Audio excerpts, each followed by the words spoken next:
အားလုံးကပုံမှန်အတိုင်းပါပဲစလုံးရဲ့လက်ထဲမှာကိုအဆုံးစီရင်ဖို့ရေးထားတဲ့နှုတ်ဆက်စာတစ်စောင်ရှိနေတာကလွယ်ရင်ပေါ့သူမဟာရေချိုးကန်ထဲမှာအားလုံးကိုနှုတ်ဆက်ဖို့ပြင်ဆင်နေတော့မှာပဲအပြင်ဘက်ကနေရုတ်တရက်စူညံတန်းတွေထွက်ပေါ်လာခဲ့ပါတယ်အော်ဟစ်တာနေတားတိုက်တန်းနေညအကျိုးသူမရဲ့အဖေဟာသွေးတွေဆိုးရွှဲပြီးအိမ်ထဲကိုပြန်ရောက်လာခဲ့တယ်အဲ့ဒီအချိန်မှာပဲကဘာပြက်ကက်ကြီးကသူတို့စီဆက်ဆိုင်မဲရောက်ရှိလာခဲ့ပါပြီအိမ်ထဲကိုအတင်းဝင်လာတဲ့ဇွန်ဘီတစ်ကောင်နဲ့သူမအဖေတပ်ပုတ်ကြရင်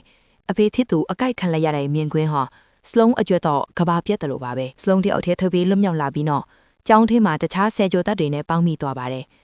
ဒါပေမဲ့ရှင်ကန်ချင်းဆိုတာကထင်တယ်လို့မလွယ်ကူခဲ့ပါဘူးတငယ်ချင်းတစုကြားမှာတန်တရားတွေကြောက်စိတ်တွေကအချင်းချင်းရန်ဖြစ်စေခဲ့တယ်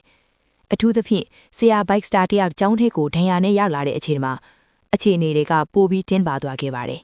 ဆရာမှာဇွန်ဘီကတ်ရပါလာတယ်ဆိုတာကိုသိလိုက်တဲ့အခါသူတို့ကြားမှာယုံကြည်မှုတွေပြတ်ပြားကုန်ပါတယ်ဝမ်းနည်းစရာအကောင်းဆုံးကတော့ Trace ရဲ့အမေ Karen ဟာ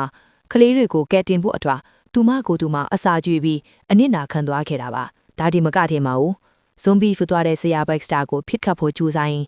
မာရွေးနဲ့ကြည်စမ်းကြောက် Trace ရဲ့အမွှာညီမလေး Grace ပါတိတ်ဆုံးသွားခဲ့ရပါတယ်ဒီလိုဆုံးရှုံးမှုတွေကသူတို့အားလုံးကိုစိတ်တက်ကြစေခဲ့ပြီးမြဲ